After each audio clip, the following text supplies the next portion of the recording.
All right, we're back for IT Coach for Small Business Leaders, and we're on episode 6 now.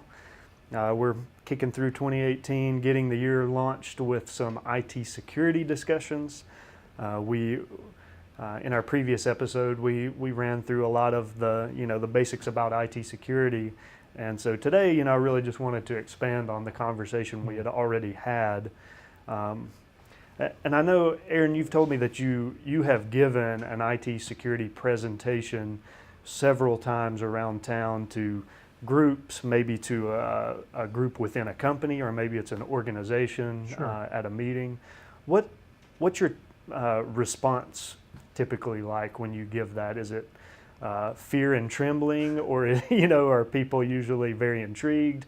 What's it usually like for you when you give a security presentation? I think especially in the last 12 months or so, I've seen a lot more interest and respect for the presentation, for sure. In the past, it's been something that management has mandated, and come in over your lunch hour and we'll feed you, but you're going to have to listen to this guy drone on about security for an hour, which, yeah.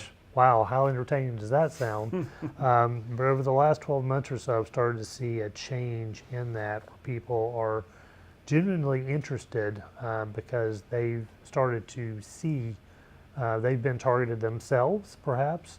They're concerned about security in their home environment. And in fact, we've had, the last couple I've done, management has specifically asked, hey, while you're doing this, can you also touch on the home environment too? Because we know people are concerned about that.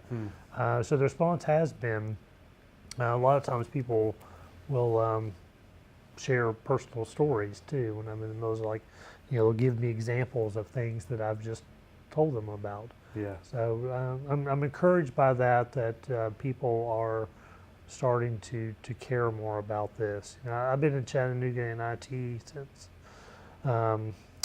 93, and I will tell you, back in the early 90s, it was difficult even to convince business leaders that they needed to put passwords on their accounts. Wow. Which was shocking to me then. It's even more shocking to me now. Certainly that happens now, thankfully. Yeah. In most cases. Still sometimes a battle on good passwords, but right. But we've come a long way. So I'm encouraged that people are starting to care more and do more. Yeah. It's amazing how much it has changed in the last 25 years. But yeah, you're right. Maybe at one point in time when you were giving security presentations, people were probably thinking, yeah, right, like this stuff ever happens. And right. When you actually see it, you realize the prevalence of it, and it changes your perspective on it for sure. So I thought today we could really get going talking about some of the places, the digital places where people might encounter security threats, maybe because it's just such a common scenario, or maybe because it's just a very vulnerable place. Sure. In general. But hoping that you'll be able to provide some insight on what types of threats and just some of the common things that happen in these places. So the first place, which I would assume is probably one of the most common, is email. Okay. What types of threats do people experience on email? I think email is one of those that, absolutely, because it's multifaceted, right? There's multiple types of things that can come through there. Everything from just a simple virus being attached onto there, or a Trojan of some type, to ransomware, and that ransomware probably is most often vectored through email. That's where we see the most common. It's phishing. With a PH, phishing being defined as someone coming in and trying to get you to take some action that give them information, or perhaps transfer funds of some sort. There's a newer variant on phishing, and spear phishing, which is more of a targeted attack. So email is multifaceted. What should we be doing about it? Well, a couple of things. One, from a technology perspective, absolutely, I would say every business needs to have some type of email defense in place, and that's going to help in a couple areas. One, spam, right? We don't necessarily think of spam as a security threat, but it often is. If for no other reason, it causes your employees to waste time. Yeah. And so that's a threat to your business, non-productive employees. But it's also looking for those other things, viruses, Trojans, ransomware attacks, phishing. So you absolutely need some type of a defense in place to protect your employees. And that'll weed out typically, upwards of 95, 99% it'll catch. Mm-hmm. Now, nothing's perfect. Right. Because for one thing, the threat is ever evolving. It's an arms race. So the defense will find a way to catch a given email, and then the authors will change it subtly, and so it'll get through again. Which makes the second thing that I will say is it's training. We talked about this in earlier episodes, but it's important that your users are trained to recognize that your email defense isn't going to catch everything, and be looking for the signs of things that they don't need to open or they don't need to click on, and recognize how to use the programs.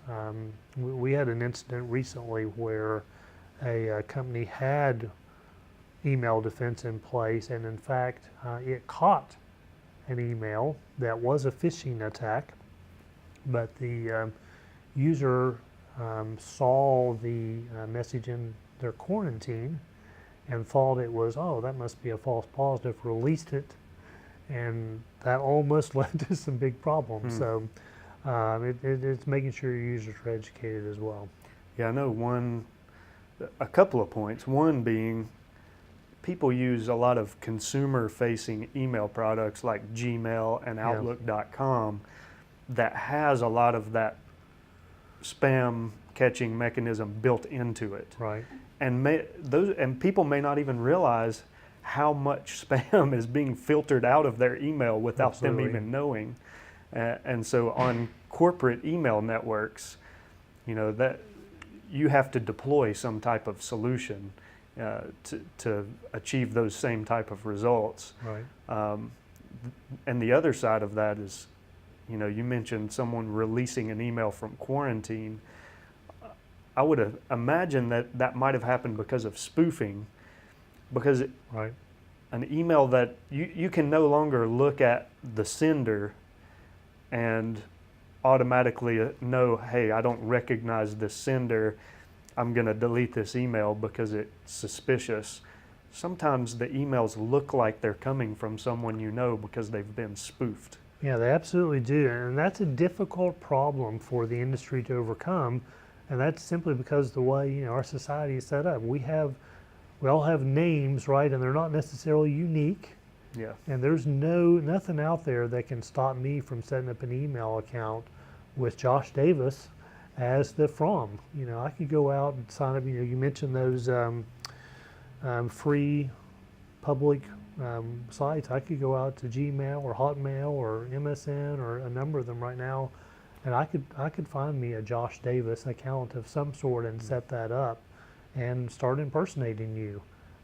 So there are things that businesses can do, both from a receiving end to make sure they're watching for that stuff to make sure it's legitimate, but also from a sending end to make sure that it's more difficult for a spoofer to spoof a particular company. Mm-hmm. They're not perfect solutions yet, and it goes back to some things we've talked about in earlier episodes.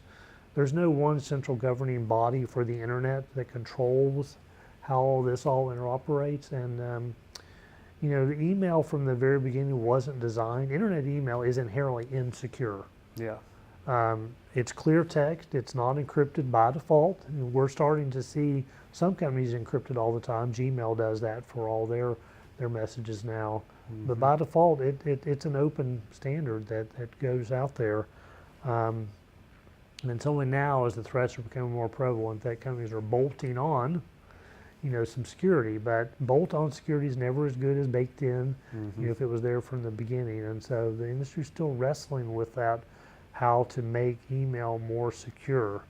One other thing I'll say about the training is just educating your users on proper use of email. So the threat from email is not just an inbound one, it could also be an outbound one, in that your users may be putting sensitive data out there in an email form that they shouldn't be. Credit card numbers, social security numbers, things like that should never, passwords, absolutely should never be sent through an email channel, because that's just an invitation to, here, take this and hack me, please. Email is not secure. So another place that I would assume is just a huge threat, because I'm guessing virtually every person uses it, is social media. Oh yeah. And between Facebook and Twitter and LinkedIn and all of the social media networks that have popped up, what are the threats like on social media? Well, I think the threats are, a lot of the threats in social media come from, let's pick on Facebook for a moment and say, when you're on Facebook, you tend to have a feeling of, I'm fairly safe here, because they do a pretty good job of weeding out things that are objectionable material that you wouldn't want your children to see, or something like that. And so we have this feeling as like, plus it's our friends, right? These are people that I handpicked that I'm going to see their feeds. What we forget is people share links from all over the place. I was happy to see Facebook has made an announcement recently they're going to change their structure to where we see more about personal stories and less about shares. But people are going to continue to put links out there. Well, those links could go anywhere. And I've witnessed, I've been in the living room and my wife has been on the computer somewhere, and I've heard her yell, it's like, honey, get in here. And I come in there and she's clicked on something that was a well-meaning link, and it's taken her to a scareware site. And that term, we'll define that for our listeners. A scareware is a website that appears to show you that your computer is already infected and gives you some dire warning, sometimes from Microsoft, sometimes from the FBI, all sorts of things to make it look like you're infected. And they're trying to trick you into clicking a link. And then you will be infected, or call an 800 number. And I've had friends of mine that have been tricked into calling that number and giving remote access to someone. So, yeah, I would say social media is not nearly as safe a place as we give it credit for being. Yeah, and I've also, you hear in the news a lot about the cryptocurrency mining operations that hijack, I think it's probably embedded in the ads that are displayed either on social media or on certain websites. And that's even something new that's popped up in the last, little bit. I don't know much about it. Do you have any insight into that? Yeah, what they're doing, and there's been some cases of some well-known companies being caught being involved in this, is they're co-opting your computer's processing cycles and using them to mine cryptocurrency. That seems fairly innocuous. The problem is they could be leaving programs behind that are doing a couple of disservices to you. One, they're utilizing your computing resources for free. You get enough of those on your system, well, you're going to notice your system's going to slow down. Beyond that, is we don't know about the security of those programs that they're dropping off on your system. Those could very well be things that could vector in other viruses, vulnerabilities, things like that. They could leave your system exposed, that you wouldn't want to happen. Another place, and this could actually be a physical place. I'm talking about it in more of the digital connectivity side, but public Wi-Fi networks. We all go to coffee shops and airports and hotel rooms and things like that. So what are the risks associated with using public Wi-Fi networks? And it's often the case that convenience and security are arch enemies with each other, right? Wi-Fi is certainly a very convenient thing, and the reason those public Wi-Fi networks are a risk is because they've been made without encryption so that you can just walk into the Starbucks and connect without having to go talk to the barista and get a password and that type of thing. So it's convenient. That the threat comes in that anything that you're sending over that link is not encrypted, and so anyone with a sniffer or something in that space could look at the data that you're sending back and forth, and you're making it wide open to them. Can you mitigate it against that? Yes, absolutely. You know, if you're going in to a place and you're connecting over your company's VPN, and this is on your computer that you've got the VPN client on, and you're doing that over a unencrypted wireless network, I'm probably okay with that, because you know the strength of encryption, if your IT people set it up correctly, will overcome that limitation in the wireless network. But again, it goes back to end user training. What can I do on that public Wi-Fi, and what can't I do to make sure that I'm not exposing things? And maybe to explain a little about VPN to people who aren't familiar with the Sure. acronym, you're talking about a virtual private network. What happens when, I mean, what is a VPN, and what is it doing? Yeah, so a virtual private network is just the idea that if the Mr. Employee was here in office, they'd be connected into our systems locally, you know, through an Ethernet wire. Well, that's pretty secure. I'm out of the Starbucks connected in. Now I'm going across the public internet, which by default is not secure. A virtual private network allows us to do end-to-end encryption. So from the moment it leaves my PC and goes across the wire and comes in here, that's all encrypted data, so that I can conduct my business, whether it be a remote control session into a PC that I have here, whether it be actually sending data back and forth. And VPNs, you know, are a great thing in that they allow mobile access and us to work wherever and whenever we need to. We just got to make sure that they're used correctly.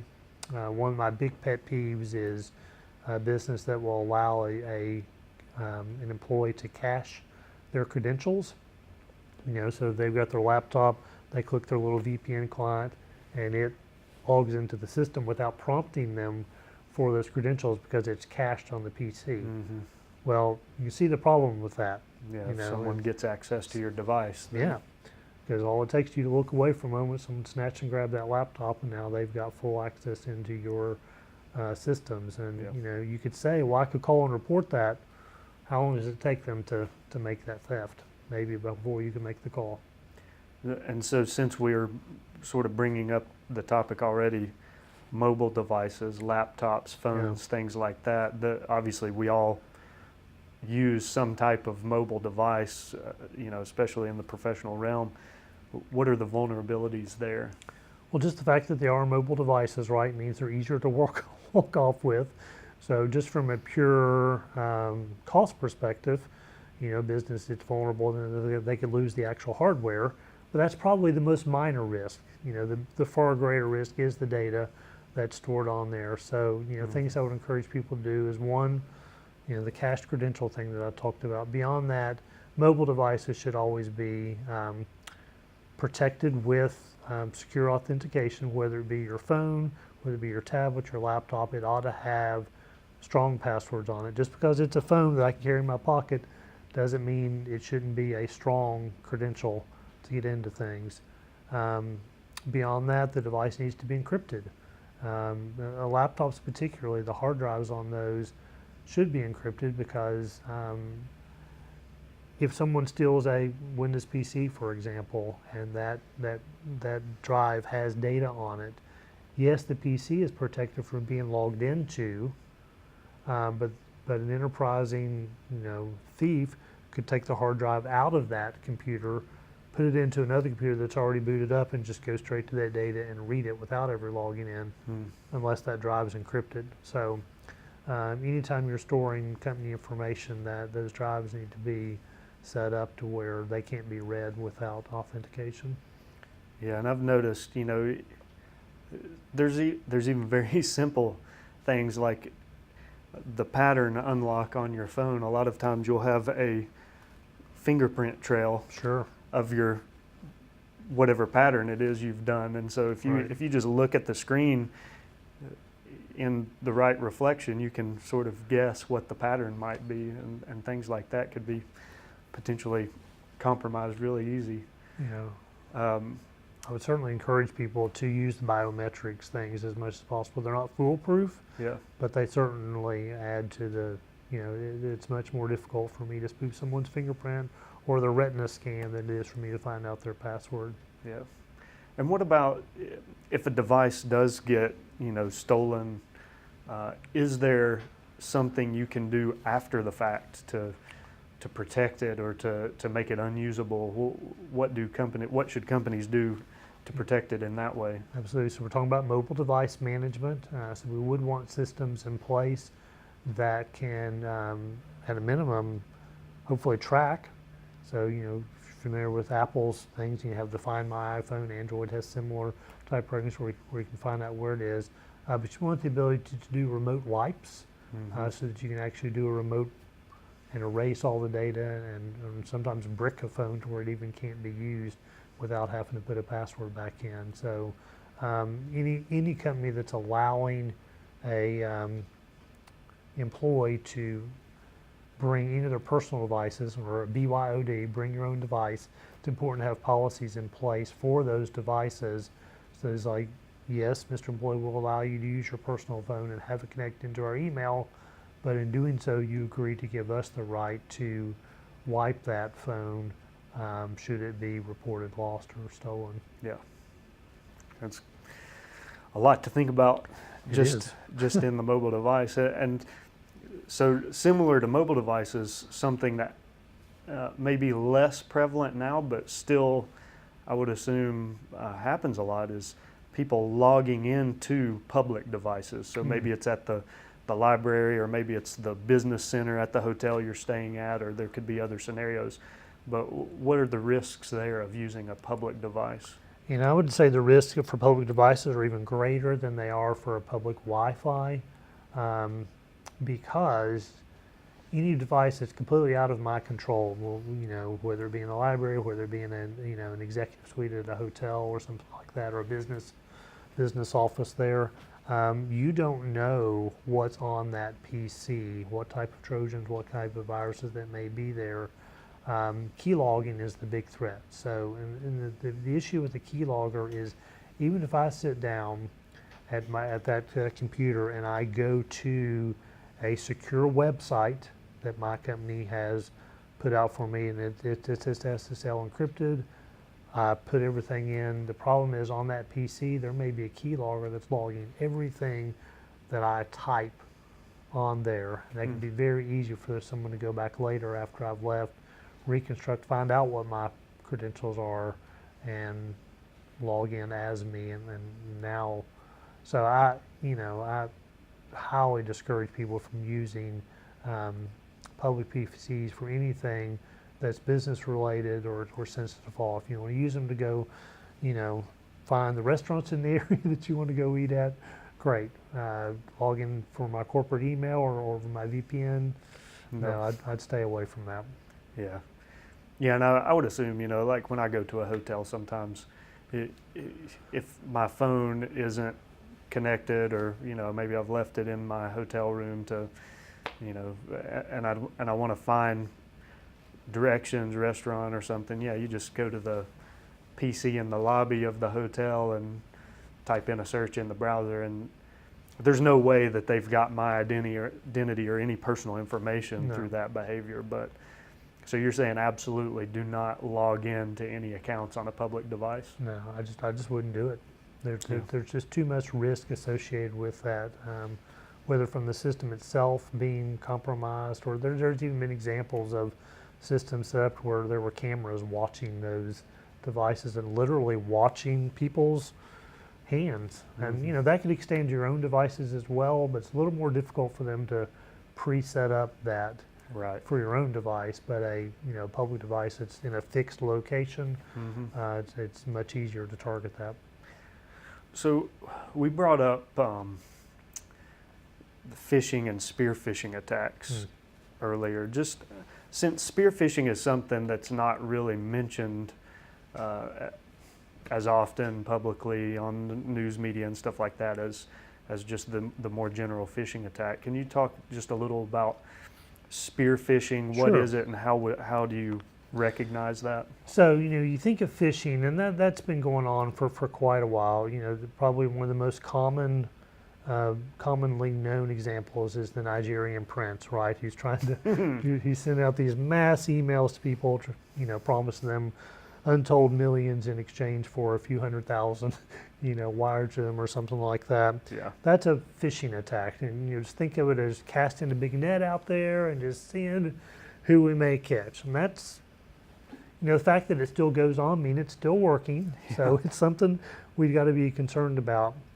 Spear phishing takes that a little further, and just as the analogy might suggest, instead of going after a bunch of fish, you're going after one specific fish. And when you do that, there's research that goes on that. So these are hunters that are going out and finding information out about a company, and what resource is easily available to do that often. The company's website, right? I can go out and find out the CFO's name, find out the CEO's name, and just that information alone might make it easier for me to spoof the CEO, giving direction to the CFO to wire some money somewhere.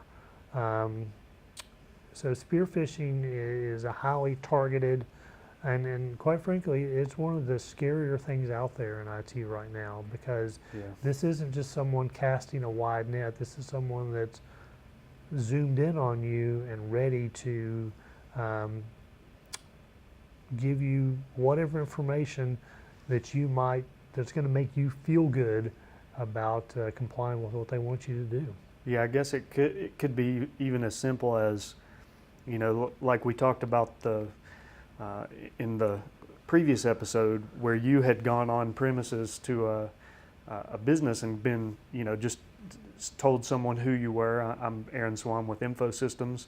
I'm here to do some diagnostics on your server. Right. And they just usher you into the server room without any type of verification. Similarly, that could happen through email where, so let's just say someone was impersonating you. They could send an email, "Hey Sally, Aaron Swann asked me to get something about, some information about your server so that he could conduct some diagnostics on it," Right. In an attempt to get that person to provide some sensitive information. And, they would have had to do the research to figure out who she is, Right. who you are, the relationship, and how to use that information to accomplish their goal. And I think the scary thing about it is, there can be two victims in this scenario, right? The person that they're going after, but also in your example, I'm a victim in that Right. scenario as well, because I have, possible loss of reputation there.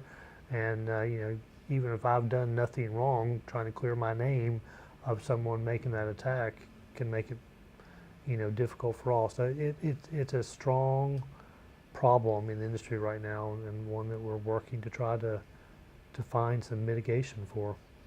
So, I guess just as we're raising the overall awareness of IT security and all of these things, hopefully, people will just, I'm assuming, make a habit of being a little more diligent about checking with, if I got an email and it was from someone I don't know, or maybe someone I do know, that before I hand over some type of information or take an action that they're asking me to do, that I just take one extra step and verify with the third party or directly back to that person, as a way to maybe expose that, it's not really who I think it is. That's absolutely accurate, and I will tell you that the people that are doing the attacking know that, and so that's something they're strongly discouraging. So here's some warning signs to look out for those emails.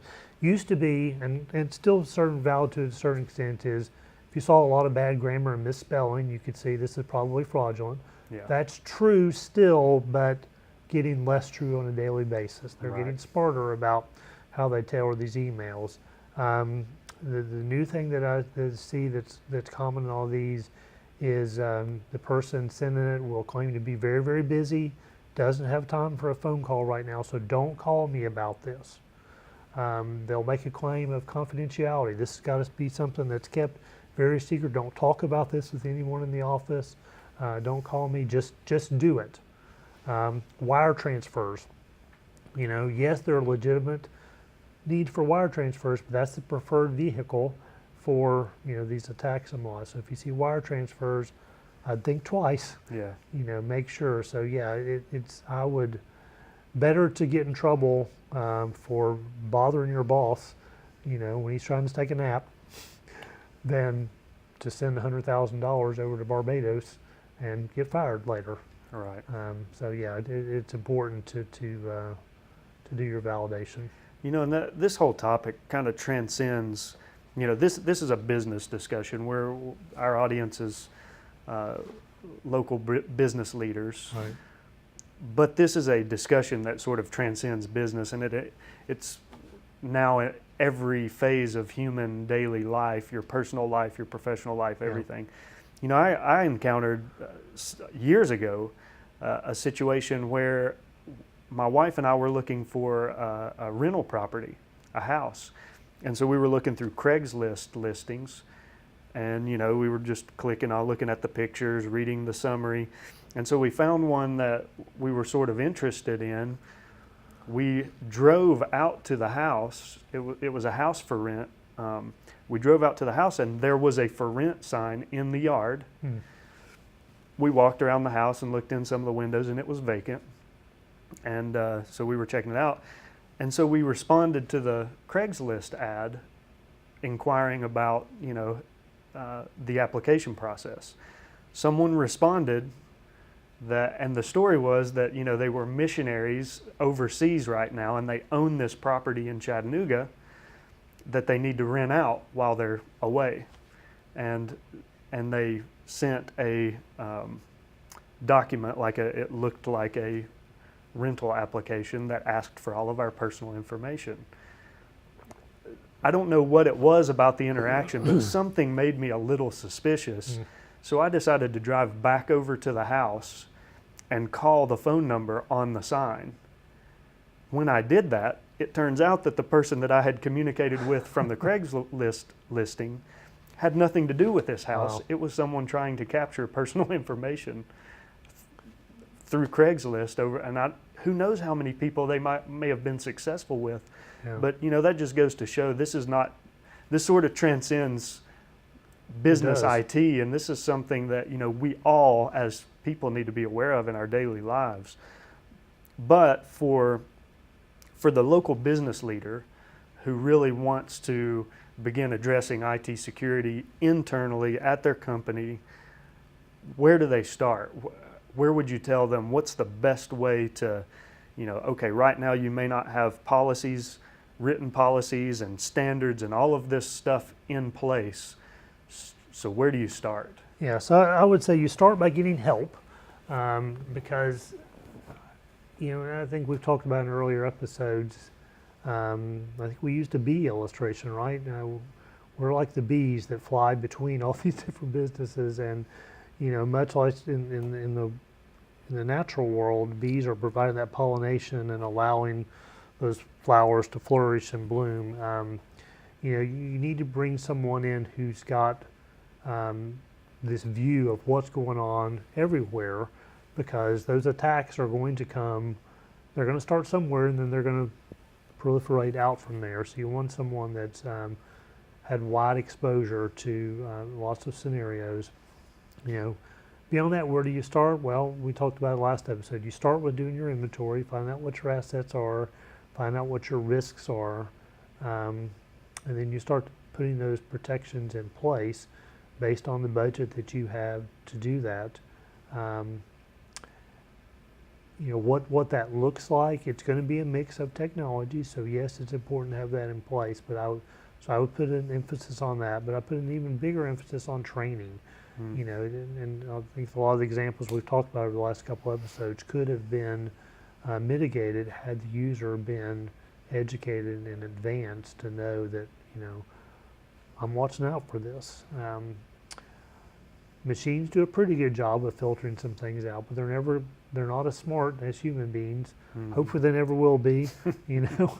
I know others might take a different view on that. AI is coming. Yeah, AI is coming, and that's a scary world, Yeah. you know, because for all the good that AI can bring, there's a lot of security risk inherent with that as well. Yeah. I'm not sure we're ready as a you know, society to handle that. But that's a topic for another day. Yeah. So yeah, I mean, it's get help, and take time. You know, again, it's a hassle.